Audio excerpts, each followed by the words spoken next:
الرحيم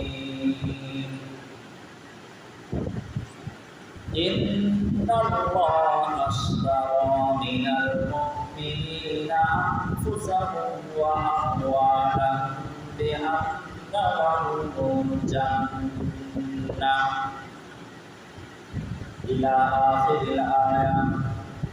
وقال رسول الله صلى الله عليه وسلم من بنى لله مسجدا بنى الله له بيتا في الجنة أو كما قال عليه الصلاة والسلام حرص داري ستكون أبراهيم لم تنالوا البر حتى تنفقوا.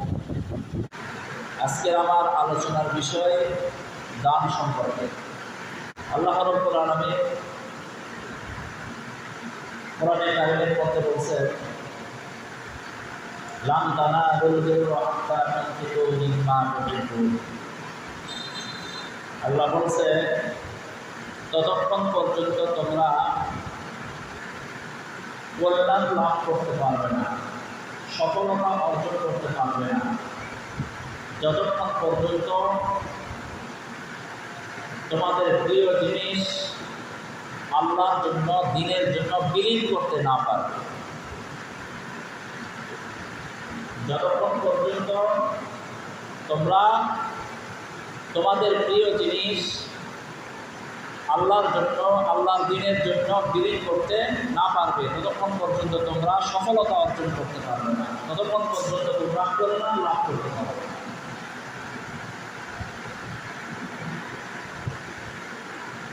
আবার আল্লাহ তাআলা অন্য জায়গায় বলছেন, ইন্নাল্লাহা আশতারা মিনাল মুমিনিনা আনফুসাহুম ওয়া আমওয়ালাহুম বিআন্না লাহুমুল জান্নাহ। আল্লাহ রাব্বুল আলামিন সূরা তাওবার মধ্যে বলছেন, এই আয়াতটা আল্লাহ তাআলা বলছেন, ইন্নাল্লাহা আশতারা, নিশ্চয়ই আল্লাহ ক্রয় করে নিয়েছেন, কিনে নিয়েছে, মিনাল মুমিনিনা, মুমিনদের, আনফুসাহুম, মুমিনদের জান, ওয়া আমওয়ালাহুম, এবং মাল, বিআন্না লাহুমুল জান্নাহ, জান্নাতের বিনিময়। সুবহানাল্লাহ। অর্থাৎ আল্লাহ সূরা তাওবার মধ্যে বলতেছেন, ইন্নাল্লাহা আশতারা মিনাল মুমিনিনা আনফুসাহুম ওয়া আমওয়ালাহুম, নিশ্চয়ই আল্লাহ মুমিনদের জান এবং মাল ক্রয় করে নিয়েছে, বিআন্না লাহুমুল জান্নাহ, জান্নাতের বিনিময়ে। সুবহানাল্লাহ। তাহলে আল্লাহ আমাদের জান এবং মাল, এটা আমার লোকের কথা নয়, কিন্তু কোরআনের কথা, আমাদের জান এবং মাল আল্লাহ কি করে নিয়েছে? ক্রয় করে নিয়েছে, কিনে নিয়েছে। কিসের বিনিময়ে? বিআন্না লাহুমুল জান্নাহ, জান্নাতের বিনিময়ে। তাহলে এখান থেকে বোঝা গেল, এই জানের মালিক আমি, আপনি নয়। কি বলে? এই মালের মালিক আমি, আপনি নয়। এখানে জানের এবং মালের মালিক কে? কথা বলেন। আল্লাহ। জান এবং মালের মালিক কে? আল্লাহ। আমরা কিসের মালিক? আমরা জান্নাতের মালিক। কি বলে? এই জান্নাতের বিনিময় জান এবং মাল আল্লাহর কাছে আমরা কি বিক্রি করে দিয়েছি।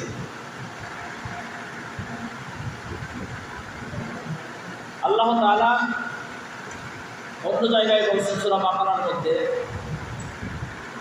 মাসালুল লাযীনা ইউনফিকুনা আমওয়ালাহুম ফী সাবিলিল্লাহি কামাসালি হাববাতিন আনবাতাত সাব'a সানাবিলা ফী কুল্লি সুনবুলাতিন মিআতু হাব্বাহ ওয়াল্লাহু ইউদাইফু লিমান ইয়াশা ওয়াল্লাহু ওয়াসিউন আলীম। আল্লাহ রাব্বুল আলামিন বলেন, আল্লাহ রাব্বুল আলামিন এই আয়াতের মধ্যে বীজের সঙ্গে তুলনা করে বলেছেন, এক্সাম্পল দিয়ে বলেছেন। বীজ যেমন জমিনে কোনো ব্যক্তি, কোনো কৃষক জমিনের মধ্যে যদি বীজটা বপন করে, তখন একটা বীজ বপন করলে ধানের বীজ বপন করলে একটা ধান থেকে একটা শীষ হয়, আর একটা শীষের মধ্যে অনেকগুলি কি থাকে? একটা শীষের মধ্যে কি থাকে? অনেকগুলো ধান থাকে, অনেক ধান থাকে। একটা ধানের বীজ থেকে যেমন অনেকগুলি ধান হয়, 100টা ধান হয়, তেমনি করে মুমিন বান্দা যখন আল্লাহর রাস্তায় দান করবে, 1 টাকা দান করলে, 1 টাকা দান করলে 1 টাকার থেকে 700 গুণ থেকে 1000 7,000 পর্যন্ত বৃদ্ধি করে দেয়। সুবহানাল্লাহ। 1 টাকা দান করলে 700 থেকে শুরু করে 7,000 পর্যন্ত কি সওয়াব বৃদ্ধি করে দেয়। শুধু তাই নয়, হযরতে আলী রাদিয়াল্লাহু তাআলা আনহুর একটা ঘটনা মনে পড়ল। হযরতে আলী রাদিয়াল্লাহু তাআলা আনহু, ওনার বাড়িতে ওনার স্ত্রী হযরতে ফাতেমা রাদিয়াল্লাহু তাআলা আনহা অসুস্থ ছিল। হযরতে ফাতেমা রাদিয়াল্লাহু তাআলা আনহা বললেন, স্বামীকে বললেন, তুমি একটা আনার ফল কিনে নিয়ে আসো, কারণ অসুস্থ হলে মানুষ যদি আনার ফল খায় তার শরীরটা অসুস্থতা দূর হয়ে যায়, শক্তিশালী হয়ে যায় শরীরটা। তাই হযরত আলী রাদিয়াল্লাহু তাআলা বাজারে গেলেন, বাজারে গিয়ে একটা আনার ফল কিনে নিয়ে রাস্তা দিয়ে আসতেছিল। এমন অবস্থায় একটা ভিক্ষুক হযরত আলী রাদিয়াল্লাহু তাআলার সামনে দাঁড়ায়া বললেন, আলী, আমি অসুস্থ, তোমার কাছে যে আনার আছে এই আনারটা যদি আমাকে খেতে দাও তাহলে আমি অসুস্থ, আমি সুস্থ হয়ে যেতাম। হযরত আলী রাদিয়াল্লাহু তাআলা আনহু চিন্তা করলেন, আমি যে আনার কিনছি, আমার আনার তো ব্যাগের মধ্যে আছে, তাহলে সে কিভাবে জানলো? যাই হোক, হযরত আলী রাদিয়াল্লাহু তাআলা আনহু, আল্লাহ তাআলা বলছেন, ওয়া আম্মাস সাইলা ফালা তানহার, যখন কোনো ভিক্ষুক কোনো ব্যক্তির কাছে হাত পাতায় তখন তাকে ফিরে দিও না। আল্লাহ তাআলা বলছেন, তাকে তুমি মাহরুম করো না, তাকে ফিরে দিও না, তাকে কিছু তোমার সামর্থ্য অনুযায়ী যা পারো সেটা তাকে সহযোগিতা করো। সাইলকে তুমি বিদায় করো, অর্থাৎ ভিক্ষুককে তুমি বিদায় করো। হযরত আলী রাদিয়াল্লাহু তাআলা আনহু কি করলেন? ওই একটা আনার ফল বের করলেন, মনে করলেন অর্ধেকটা এই ভিক্ষুককে দিব আর অর্ধেকটা আমার স্ত্রীর জন্য বাসায় নিয়ে যাব।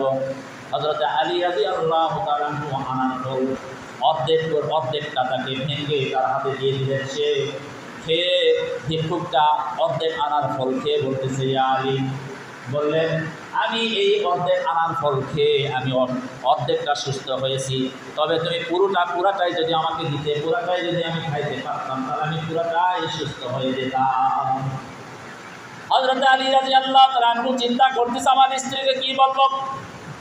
যাই হোক, ভিক্ষুককে সন্তুষ্ট করার জন্য, ওয়া আম্মাস সাইলা ফালা তানহার, ভিক্ষুক যদি আবদার করে তুমি তাকে ফিরে দিও না, আল্লাহ তাআলার কথা, তুমি ফিরে দিও না। হযরত আলী রাদিয়াল্লাহু তাআলা আনহু কি করলেন? ওই অর্ধেকটাও ভিক্ষুককে দিয়ে দিলেন। দেওয়ার পরে সেখান থেকে ফিরে আসতে স্যার চিন্তা করতেছে, আমি এই স্ত্রীকে বললাম, আমার বিবিকে বললাম, বাজার থেকে আনার কিনে নিয়ে আসতেছি, অথচ আমার কাছে আনার নাই, আনার তো দান করে দিলাম, এখন আমার স্ত্রীর কাছে বাড়িতে গিয়ে কী বলবো? হযরত আলী রাদিয়াল্লাহু তাআলা আনহু বাড়িতে চলে আসলেন। আসার পরে দেখলেন হযরতে ফাতেমা রাদিয়াল্লাহু তাআলা আনহা দরজার মধ্যে দাঁড়ায় আছে, আর স্বামীর দিকে তাকায়া হযরত আলী রাদিয়াল্লাহু তাআলা আনহু বললেন, স্বামী গো, তুমি অবশ্যই আমার জন্য আনার ফল নিয়ে আসছো। বললেন, আমি আনার ফল কিনছি, কিন্তু সেটাও দান করে আসছি।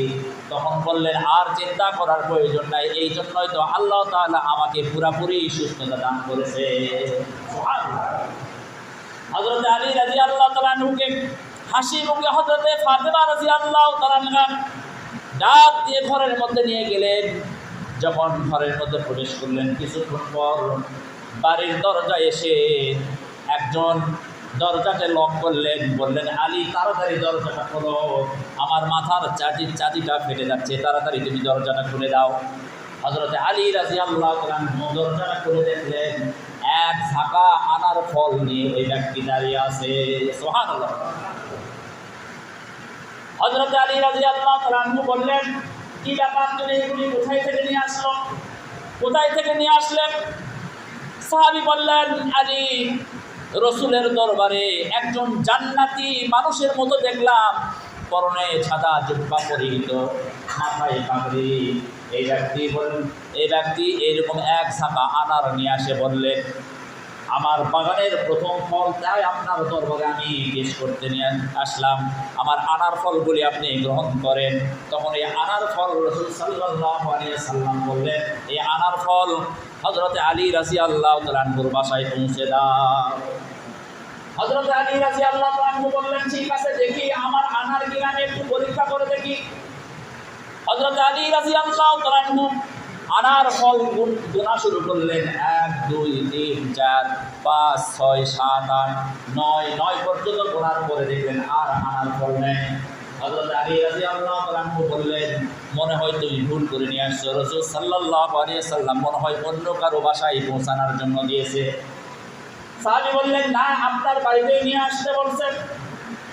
হযরত আলী রাদিয়াল্লাহু তাআলা আনহু বললেন, তাহলে 9টা ফল হবে কেন, 9টা আনার হবে কেন? আমার যদি এই ফল হয় তাহলে 10টা হওয়ার কথা ছিল। কারণ আল্লাহ রাব্বুল আলামিনের ওয়াদা, যদি কোনো ব্যক্তি 1 টাকা দান করে, আল্লাহ রাব্বুল আলামিন এর পরিবর্তে 10 গুণ আল্লাহ তাআলা দান করে। আমার যদি হয় তাহলে 9টা হবে না, 10টা হবে। হযরত আলী রাদিয়াল্লাহু তাআলা তখন বললেন, যখন এই কথা বললেন, সাহাবী তখন চাদরের ভিতরে লুকানো একটা আনার বের করে বললেন যে, রাসূল সাল্লাল্লাহু আলাইহি ওয়াসাল্লাম যখন আপনার বাড়িতে 10টা ফল পাঠাইছে, আনার পাঠাইছে, তখন আমার একটু কৌতূহল হলো, তাহলে নিশ্চয়ই কোনো ঘটনা ঘটছে, নিশ্চয়ই তাহলে আল্লাহর রাস্তায় দান করছে, এই জন্য এই 10টা ফলে আল্লাহ রাসূল দিয়েছেন, কিন্তু আমি একটা আনার ফল লুকিয়ে রাখছিলাম। তখন বলেন, হ্যাঁ, তাহলে এটা ঠিক আছে। বলেন সুবহানাল্লাহ।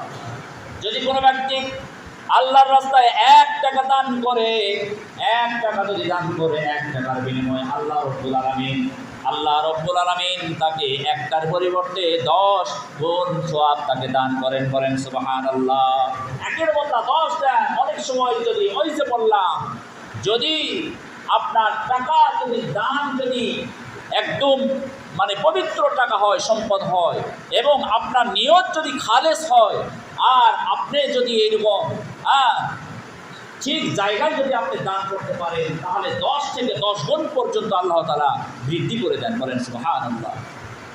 এই জন্য আল্লাহ তাআলা বলেছেন, ইন্নাল্লাহা আশতারা মিনাল মুমিনিনা আনফুসাহুম ওয়া আমওয়ালাহুম বিআন্না লাহুমুল জান্নাহ। আল্লাহ রাব্বুল আলামিন সূরা তাওবার মধ্যে বলছেন, আল্লাহ রাব্বুল আলামিন বলেন, নিশ্চয় আল্লাহ মুমিনদের জান এবং মাল ক্রয় করে নিয়েছে, কিনে নিয়েছে, বিআন্না লাহুমুল জান্নাহ, জান্নাতের বিনিময়। সুবহানাল্লাহ। তাহলে এখান থেকে বুঝে গেল, এই আয়াত থেকে, যে আল্লাহ তাআলা বলছেন যে যদি তোমরা এরকম এই যে জান এবং মাল, এই জান এবং মালের মালিক আমি, আপনি নয়। এই জানের মালিক কে? এই জানের মালিক আল্লাহ। এই জন্য যে কোনো মুহূর্তে যদি ইসলামের জন্য ডাক এসে, মুমিন বান্দা এই জান দেওয়ার জন্য প্রস্তুত থাকবে। সুবহানাল্লাহ। সাহাবায়ে কেরাম ডাক আসছে জিহাদের জন্য, সঙ্গে সঙ্গে প্রস্তুত হয়ে গেছে নিজের জান দেওয়ার জন্য। কারণ সাহাবায়ে কেরাম জানতো এই জান আমার না, জান কার? আল্লাহ। এই জান দেওয়ার জন্য প্রস্তুত থাকবে। এবং মাল যখনই কোনো ইসলামের জন্য ডাক আসবে, ইসলামের জন্য প্রয়োজন হবে, আমার কাছে মাল আছে, আমার সামর্থ্য অনুযায়ী এই মালটা আল্লাহর দ্বীনের জন্য ব্যয় করতে হবে।